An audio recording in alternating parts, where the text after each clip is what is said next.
Siyakhuleka emakhosini, siyathokoza kuzo zonke iy'ngelozi ey'hlambulukile enazalwa nizembethe. Ngimina ingane yamakhehla ozalo kaDonkal kaMavuso, ngiyingane kaNtshosho. Siyathokoza abantu abadala, shaya isandla phezu kwesinye. Camago. Namhlanje abantwana bamoya, abantwana besuke besacela ukuthi sikhulisane ngezintambo zikamoya ezinamagama amabili, abanye bathi yimbidane, abanye bathi ivurusho. Namhlanje ngisacela ukuthi sihlaziye inkulumo ephakanyiswa imbidane, intambo kamoya. Namhlanje ngicela ukuthi sikhalisane ukuze sazi ukuthi ingabe imbidane isebenza kanjani. Iyini imbidane? Ifakwa abantwana bakamoya abanjani imbidane? Ingabe umbala nombala wembidane uma uphakamisa usuke uphakamisa yiphi inkulumo? Siyathokoza. Imbidane thina abantwana bakamoya isikhali sethu sikamoya esinikezwe sona, esisilekelelayo ukuthi sikwazi ukuxhumana nezidalwa esazalwa sizembethe noma iy'ngelozi esihamba nazo. Imbidane kanye nentambo enkulu iyaye ifakwe abathandazi kanye nabaprofethi. Imbidane iyavika, iyakhanyisela. Imbidane iba yihawu lakho legama lakamoya. Imbidane iyasilekelela ukuhlanganisa yonke imoya esazalwa sizembethe, zonke iy'dalwa esihamba nazo. Imbidane iyasiza ukuba siyihlanganise zibe yimbumba ngaphezu kwesimo sempilo yethu, ngaphezu kohambo nangaphezu kwengulo yesithunywa. Imbidane iyasilekelela thina abantwana kamoya ngokuzivula ihlo lethu lesithathu, ihlo lethu lakamoya. Imbidane ivula ukuxhumana ukuze sizokwazi iy'dalwa zethu zokusilekelela, sikwazi ukubona emfihlakalweni, sikwazi ukusebenza ngokudonsa umoya, sikwazi ukusebenza ngokwelapha, ngokuphilisa, ngokupholisa, sisebenzisa imbidane. Uma abantu abadala noma iy'ngelozi ozembethe zikwembathisa imbidane, zisuke zikwembathisa amandla okwelapha, zisuke zikumbathisa amandla okuvika, zisuke zikumbathisa amandla okulwa, zisuke zikumbathisa amandla okukhanyisela, amandla okuqaqa. Bantwana bamoya, abantwana bamvela nqayo, bengisacela ukuba sihlaziye izimbidane, ukuhlukahlukana kwembala yazo, ukuze sizokwazi ukuthi uma abantu abadala noma iy'dalwa esihamba nazo noma iy'ngelozi esizembethe zisimbathisa imbidane, ingabe lo mbala nombala uphakamisa yiphi inkulumo? Ingabe umsebenzi walowo mbidane leyo imuphi? Imbidane enembala eyisikhombisa, imbidane enembala eyisikhombisa unikezwa yona ngokuba izidalwa zakho zifuna ukuhlanganisa yonke imimoya oyembethe. Izidalwa zakho zifuna ukuhlanganisa isiphiwo sakho, ukuthi njengoba sinephiwo, umuntu onesiphiwo akusho ukuthi uhamba nengelozi eyodwa, akusho ukuthi wena wembathiswe isidalwa esisodwa. Baningi abaphakamayo, bephakama ngenhloso yokukhanyiselwa, bephakama ngenhloso yokumbathisa amandla athile okwelapha nokukhanyisela abantwana bakamvelinqange ngaphansi komthunzi welanga. Uma iy'dalwa zakho zikunikeza ibidane enemimbala eyisikhombisa, lapho kuhlanganiswa yonke imoya yakho ukuba kayihlangane ndawonye, ingaxokozeli phezu kwesimo sempilo yakho naphezu kohambo naphezu kwengulo yakho uqobo. Uma iy'dalwa esizembethe zingahlalisekile, zixokozela, zinombango phezu kwesimo sempilo yethu, akukho okuhamba kahle, akukho okuba ukukhanya empilweni yethu njengabantwana bakamoya. Uma kukhona ukuxokozela okukhona, abantu abadala baye bakunikeze-ke imbidane enembala eyisikhombisa ukuhlanganisa yonke le moya oyembethe ukuze ibumbane, ihlale ngokuthula, ibe ukukhanya kuwe mntwana kamoya. Imbidane-ke siye sithi imbidane ngenxa yokuthi kusuke kuhlanganiswe imibala engaphezulu kwemibili. Imbidane iqala embaleni emibili kuye ngaphezulu. Uma unikezwe intambo enombala obodwa, sebengamane balisebenzise nje kuthiwa yimbidane, kodwa cha, leyo ntambo leyo yintambo kamoya, akusiyo imbidane. intambo kamoya, abayibathi intambo yesithunga. Yebo ke, uma unikezwe ibhidane kusuke kukhula lokho mntwana wethonga, kusuke kukhula ezigabeni zakho zikamoya, kusuke kukhula ngoba uma singabantwana bakamoya, angithi uma uqala uhambo lakho uqale phakama umnikazi womsebenzi, angithi uphakama umnikazi womsebenzi, kuba nguye osuke ezocenta indlela ecentela lezi ezinye izidalwa ozembethe ezisuke sisazophakama zikwengame zikumbathe. Umnikazi womsebenzi uye ogijima phambili, umnikazi womsebenzi uye okuhlelelayo.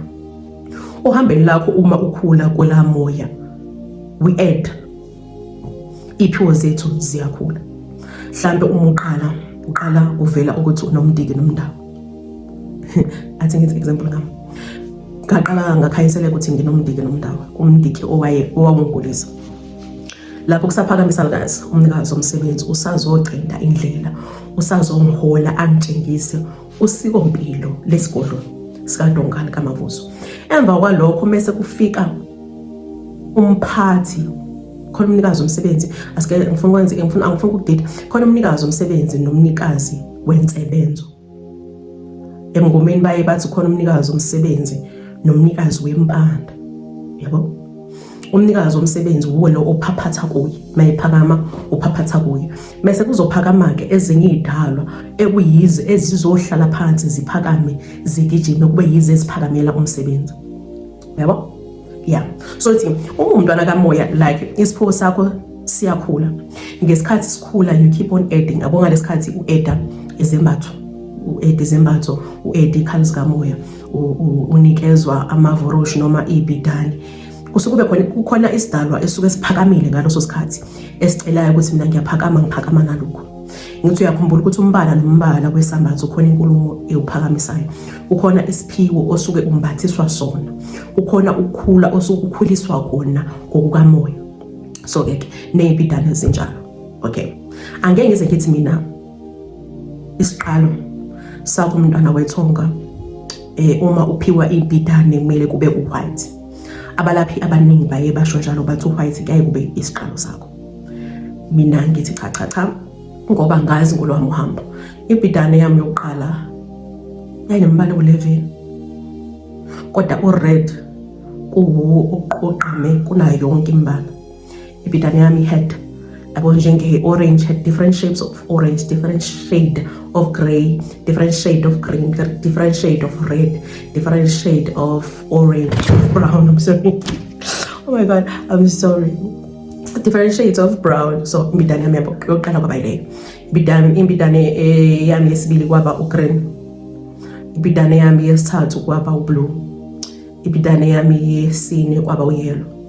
Ibhidane yami yesihlanu kwaba ibhidane namakhala u7. Ibhidane yami yesikhombisa kwaba ibhidane white. Okay. Idalwa zakho ziyaye zikunikeze uwhite eqaleni kohambo lakho. Ngoba eqaleni kohambo lakho usuke usesigabeni la khona ubunjwa ngokukamoya. La khona udinga ukukhanyiseleka. Udinga khona ukukhanyiseleka ngoyikho. Udinga ukukhanyiseleka ngohambo lakho. Udinga ukukhanyisela izingelozi esizazophakama ziphakame zikwengama. Uma unikezwa ibhidane white ilapho khona usuke wembathiswa ingelozi yokukhanya. Ilapho khona ubungcwele bakho buphakama khona. Ilapho khona ingelozi yakho yokukhanya isebenza khona kakhulu ngoba usesigabeni sakho sokuqala. Iminingi imoya esazophakama, iphakame ngenhloso yokufuna ukukwengama. Angithi la ihambelweni empilweni yethu njengoba thina siphila sisenyameni. Kukhona isikhathi, kukhona ubumnyama nokukhanya. Uyasa kukhanye kuphinde kube mnyama. Naso uhambeni lethu kukhona izidalwa eziyaye ziphakame eqaleni kohambo lethu zifuna ukusengama. Kuthola ukuthi ley'dalwa lezi kayisebenzi emfihlakelweni yamaZulu. Ley'dalwa lezi kayisebenzi ekukhanyeni. Zikhona izidalwa ezikanjalo. Uma-ke abadala amathongo ekumbathisa ibhidane emhlophe. Ibhidane emhlophe isuke izoqhelisa zonke idalwa eziphakamayo ziphakama ngenhloso yokusebenzisa ebumnyameni, zingaphakameli ekukhanyeni.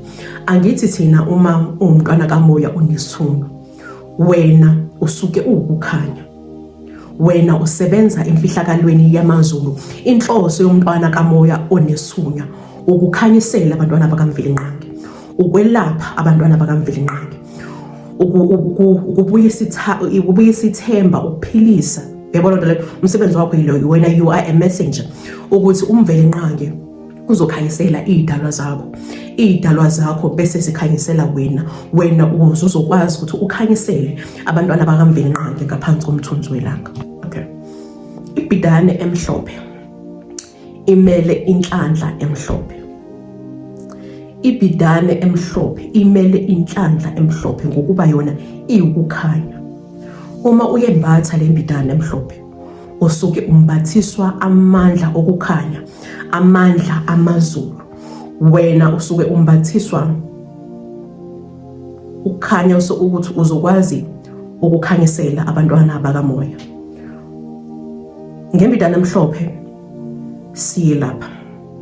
Imbidane emhlophe iyakhulekisa. Imbidane emhlophe iyaqhaka. Imbidane emhlophe iyapholisa amanxeba. Imbidane emhlophe iyahlambulula. Ibhidane emhlophe uyakwazi ukuphakamisa ngayo. Abanye baye bathi ibhidane emhlophe imele ihambelana namanono. Ngeke ngize ngiphikise lokho. Bengisacela ukuthi sihlaziye ke intambo kamoya, intambo kamoya enkulu eyayifakwe abelaphi, abathandazi kanye nabaprofethi. Okay. Ngizokuhlaziyela imibala ngokuhlukahlukana kwayo. Bese wena asike sithi unikezwe ibhidane emixed. Asike sithi mhlawumbe unikezwe ibhidane ered and yellow. Yabo? Uma ulalela umbala ngamunye, sho ukuthi wena uma usuhlaziye yakhe ibhidane, uzohlaziya ukuthi ured uphakamisa yiphi inkulumo. Uhlaziye ukuthi uyellow uphakamisa yiphi inkulumo.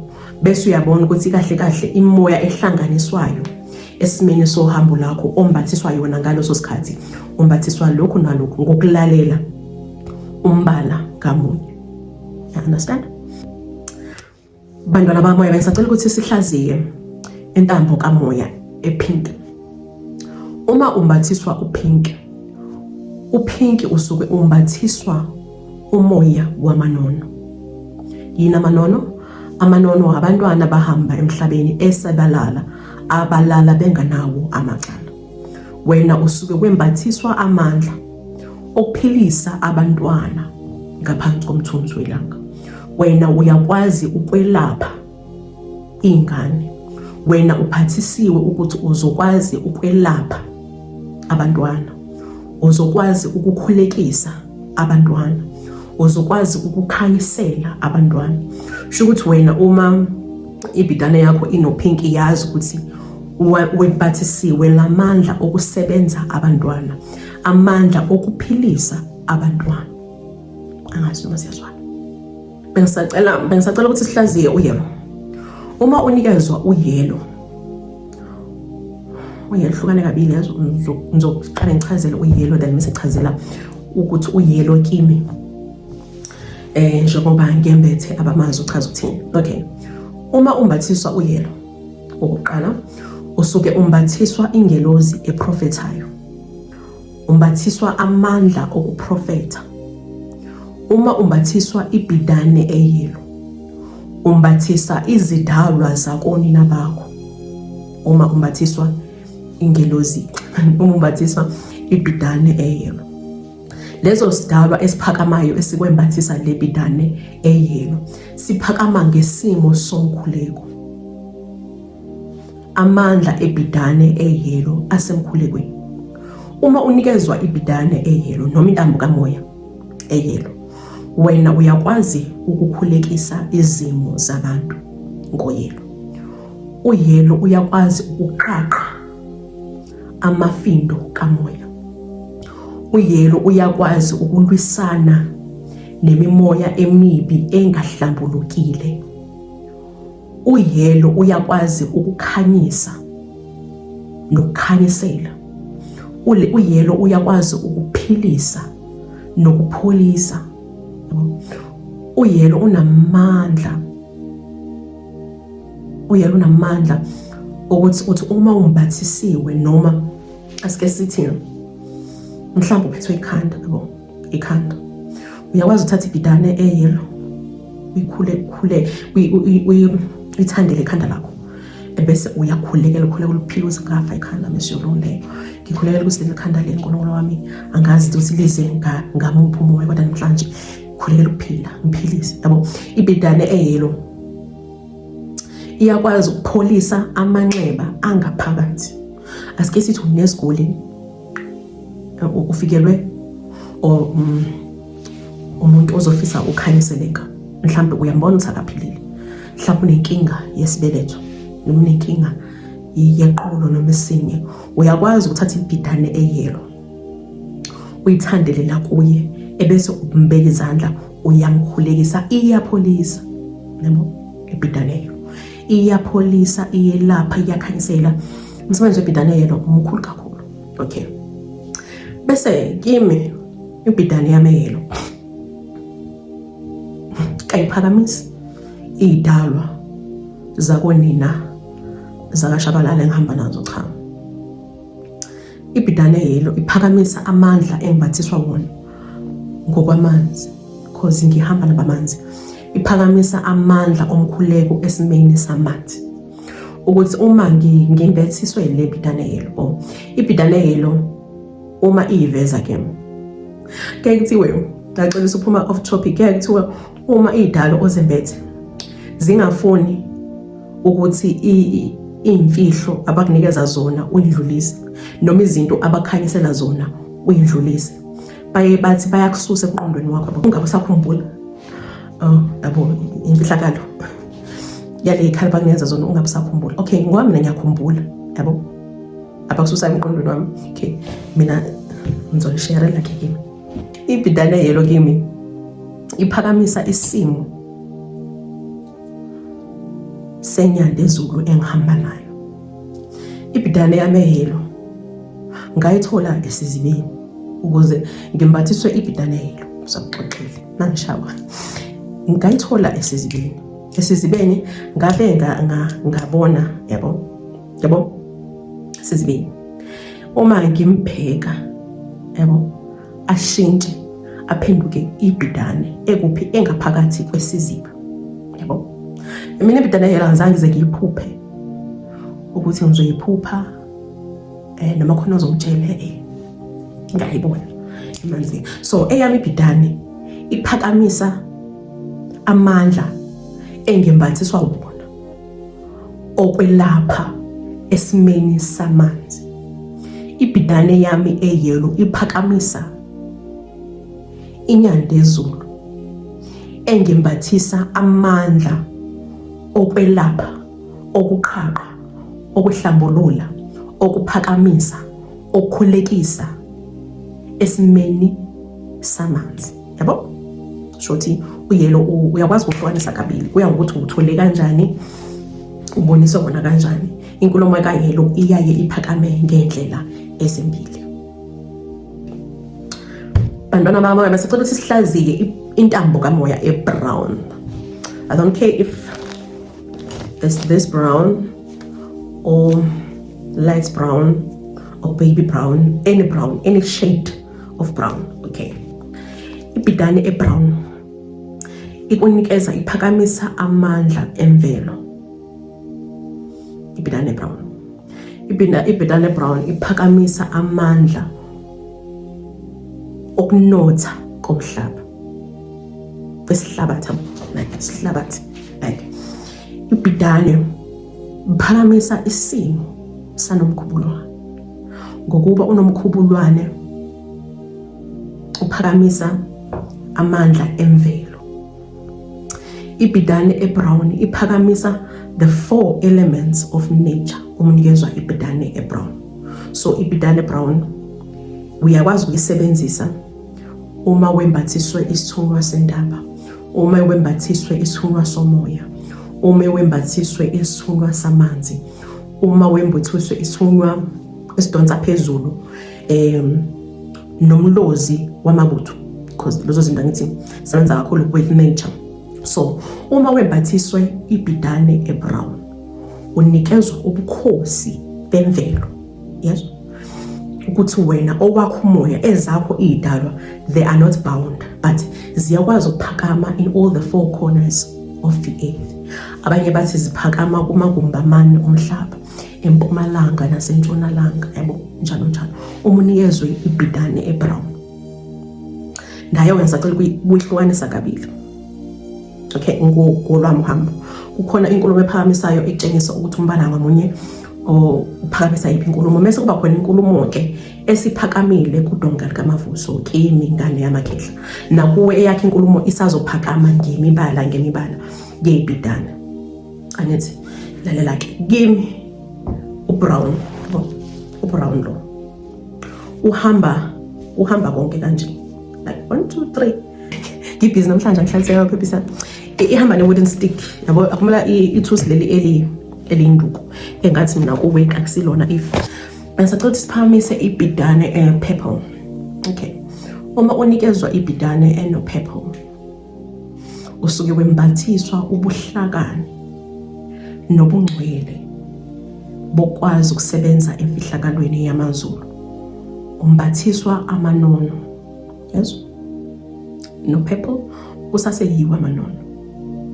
Wena uma umbathiswe upurple ukwazi ukudonsa ubuhlungu nomunyu babantwana. So uma umbathiswe upurple, inhliziyo yakho iba fragile uma kuza ey'nganeni ezincane, ngokuba wena uyambathiswe amanono, kodwa ngesimo sokwazi ukudonsa izimo abantwana abancane abayithola kuzo. Yabo, pink unikezwa amandla okwelapha abantwana, yabo, nje uma kuze enganeni wena uyelapha, cha. Upurple ukwazi ukudonsa ubuhlungu nomzima babantwana. So inhliziyo yakho iba nozwelo when it comes to children.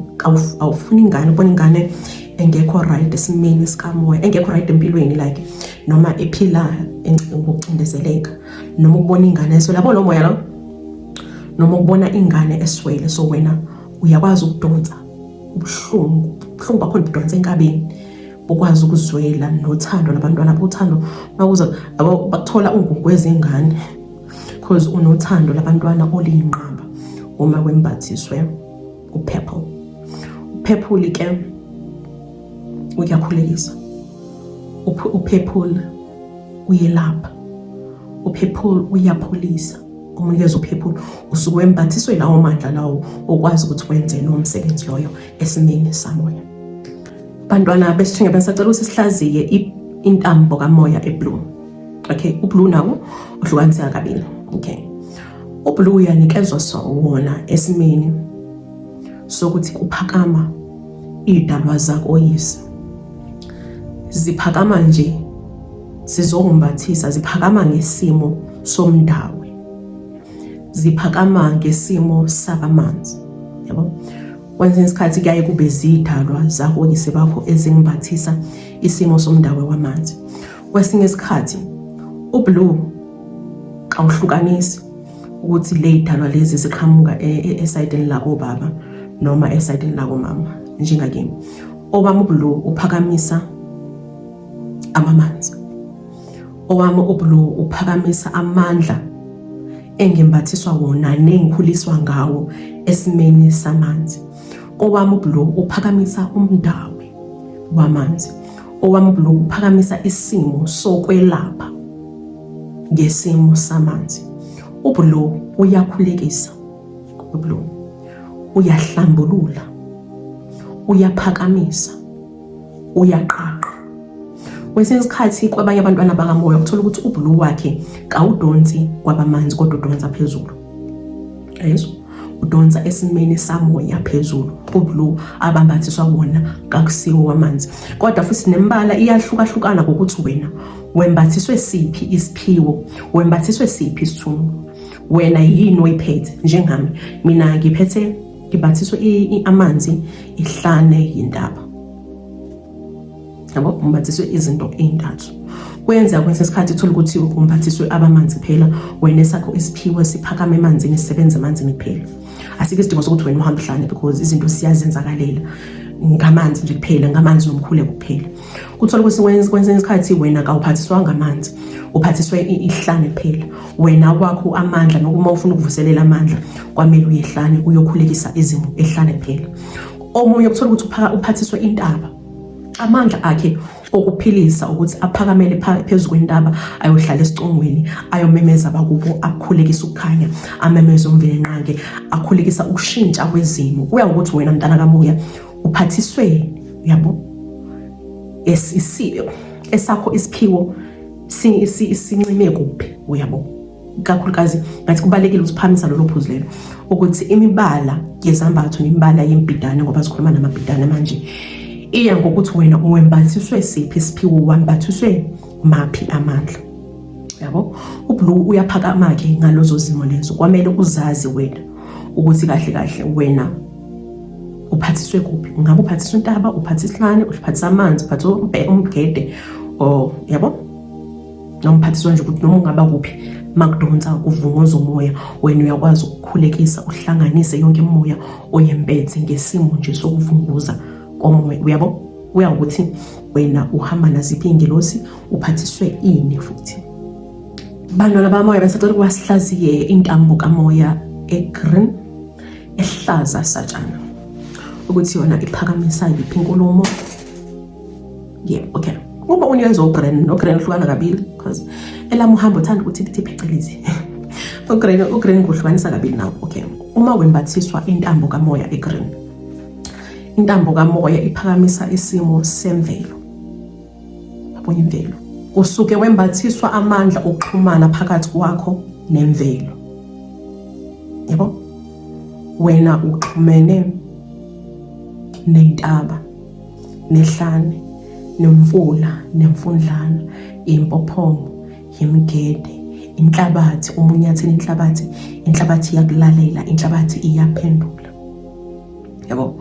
Umunikezwa ugreen, noma ugreen futhi uyawuphakamisa isimo sikaNomkhubulwane, ngoba uNomkhubulwane ukhulekisa imvelo.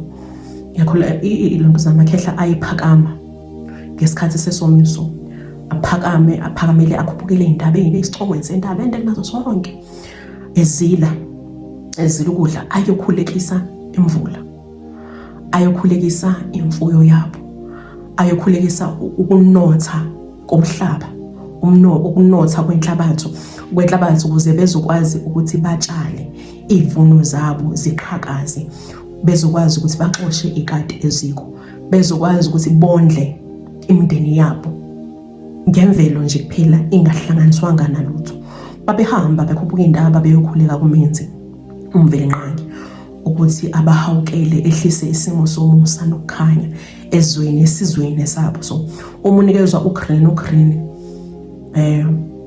is for prosperity, ngoba mafuna yonke nje into ehambisana nokunotha. Okay, uma unebhidane ehlaza, uyakwazi wena ukukhulekisa isimo sokunotha kwesibeletho, ukuze umuntu ofika kuwe ongabatholi abantwana akwazi ukuthola abantwana ngani, ngembidane ehlaza satshana. Ibhidane ehlaza satshana uyakwazi ukuthi uma uyembethe ukwazi ukuqaqa izinto zomuntu eziboshiwe esimeni senhlanhla asuke embathiswe yona, yabo. Thola ukuthi uyabona ukuthi lo muntu lo kahle kahle wengadalelwanga ukuhlupheka, uyafika kuwe uyambona ukuthi wengadalelanga ukuhlupheka, kahle kahle unothile, idalwa zakho zimnikeze nje inhlanhla yemvelo. Uyakwazi ukuthatha le bhidane yakho noma le ntambo yakho kamoya uthandele kuye la ekhalweni, ukhulekise ukukhanya ngale bhidane le ehlaza. Ibhidane ehlaza inamandla ukukhanya, ukukhanyisa. Ibhidane uma umbathiswe intambo ehlaza satshana, Uhambathisa amandla okukhulekisa sonke izimo, amandla okukhulekisa ukukhanya, amandla okukhulekisa ukuphila. Yes, umbathiswe ibhidane ehlaza satshani. Okay ke, mina kimi ibhidane ehlaza satshani iphakamisa isimo samandla engimbathiswa wona ukwamanzi. Ngikhuliswa izalukazi, zonke izalukazi engiyithola esizibeni, cause mina donga likamavuso. Okwami ukuphila nokuphilisa kusesizibeni, akukho empophomeni. Mina elami ikhehla ngalithola esizibeni, empophomeni kangaze ngiyo, noma kusamele ngiyenze umsebenzi wokushisela but angaze ngiyo. So uma ngimbatha ugreen ngusebenzisa kakhulu ngabala batho ikhanda. Oh my god, ugreen ngusebenzisa kakhulu, ugreen ngusebenzisa kakhulu uma ngiya emanzini. Ngiyafaka ugreen, okay, elami ikhehla langiswenkisa, ngifaka impulampula ehlaza, ngifake ibhidane okhalweni ehlaza, bese ngifaka ijazi ehlaza, ngifake iduku ehlaza, bese ngifaka umqhele bese ngiyemanzini. Uma ngifake ugreen, ibhidane egreen, amanzi ayangilalela. Ngifaka ugreen, amanzi ayangilalela. Go-green, amanzi ayangembatha njengengubo. Uma ngikhulekisa isimo samanzi, ngikhulekisa isimo senzulu, ngikhulekisa isimo senyandezulu engihamba naso, ngicela ngiphaphathe esizibeni ukuthi ngiyacela ukungena ngaphakathi kwesiziba, ngicela imvumo ukuzophilisa nokukhulekisa nokuqaqa nokuhlambulula nokuphakamisa iy'phiwo zabantwana bakamoya ngesimo samanzi. Umhlaba wesiziba uyangilalela, ngo-green nje wami uyangilalela. Ngithi uma ngikhuleka ubone inhlabathi izamazama, uwabone amanzi angembatha. Awazi umlingi? Ntshela. So ugreen kimi uphakamisa lawo mandla engibathiswa wona ngesimo samanzi, ikakhulukazi esizibeni. Yabo, green. So ugreen uhlukana kabili.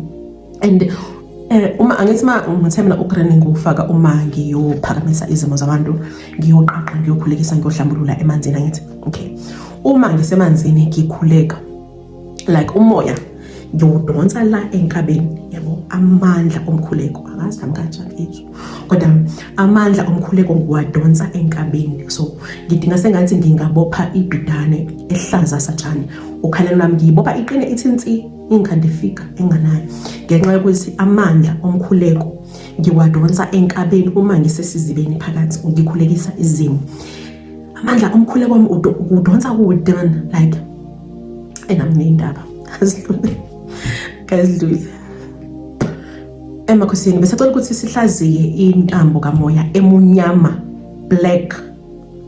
Okay, intambo emnyama akusiyona ebuthakathi. Uma umbathiswa intambo emnyama yona iyathusa. Uma umbathiswa intambo emnyama usuke wembathiswa amandla umdawe wamanzi, usuke ukhuliswa esimeni samanzi, umbathiswa umnikazi wamanzi, abanye bathi inzuza emnyama. Khona ngeke ngamuzwa kethi ayikho inzuza emnyama neyamhlophe. Ngavele ngangazi-ke khona umntwana wami wathi ayikho nje inzuza emnyama, ayikho inzuza emhlophe, inzuza i-black and white. Ngabe yena uthi mina ngiboniswe inzuza e-black and white, angathi inzuza i-black and white. Cha, yabona, kodwa sikho lapho. Okay, uma umbathiswa ublack, umbathiswa ubukhosi bamanzi, kona uyathusa black. Ngathi ngiyezwe isembathisi black ukuthi ngisebenzele kumnyameni. Cha, ublack amandla amanzi. Ukubone uma ilanga seluyilahla kunina, uma ungase uye esizibeni, noma angazi umfulela ngaze ngiyaphola asengenze example ngesiziba. Uma uye esizibeni, uma usondela esizibeni, isiziba sisuke simnyama thu. kuthi uma kuphuma unyezi liyasikhanyisa isiziba, kube ngathi isiziba siba like white, like isibuko, yabo le color yesibuko and black, yabo lo mbala le kube ngathi ithi isiziba siyaye sibe mnyama tu uma unyezi lingekho. Asibe blue, asibe brown, suke simnyama tu. Yabo i-reflection eyenziwa amanzi uma ilanga seluyilahla kunina ublack. Uma wembathiswa ublack, lowo umndawe kona uyathusa, kawujwayeleki.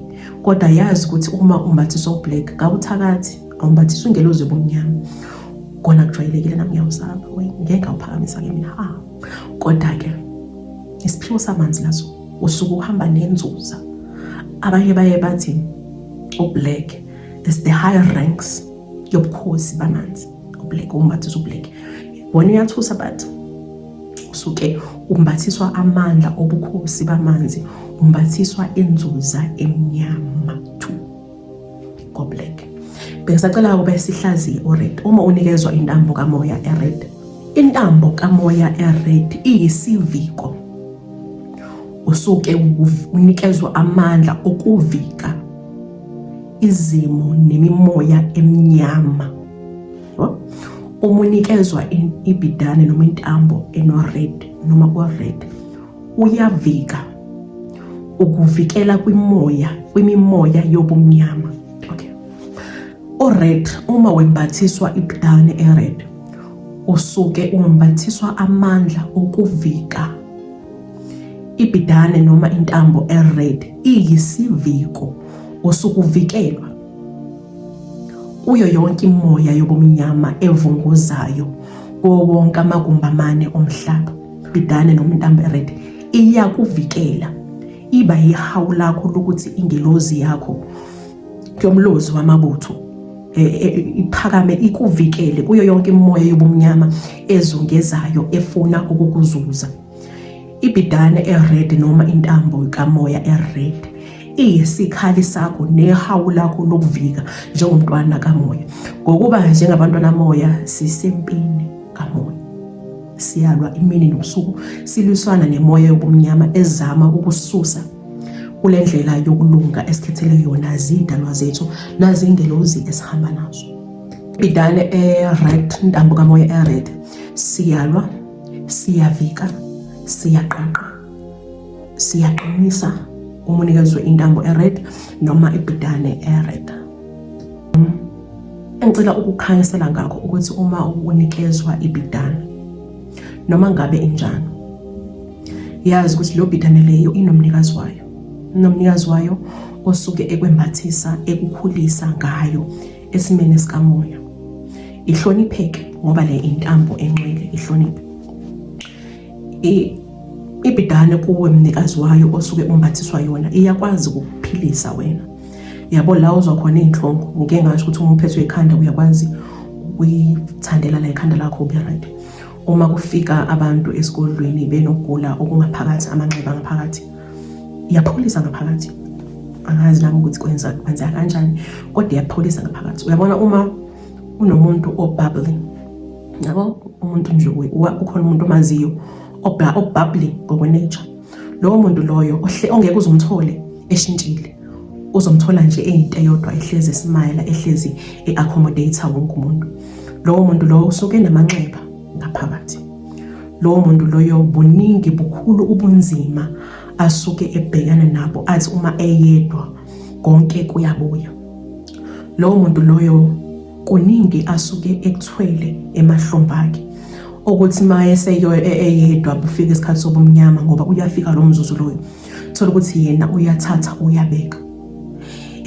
Unamanxeba agobhozayo kodwa ngeke uziwabone ukuthi ayagobhoza, ngoba kubantu uziveza njengomuntu ostrong, kubantu uziveza njengomuntu ohlezi ehappy, umuntu ohlezi ebubble, ongeke nje umthole esenyukubele.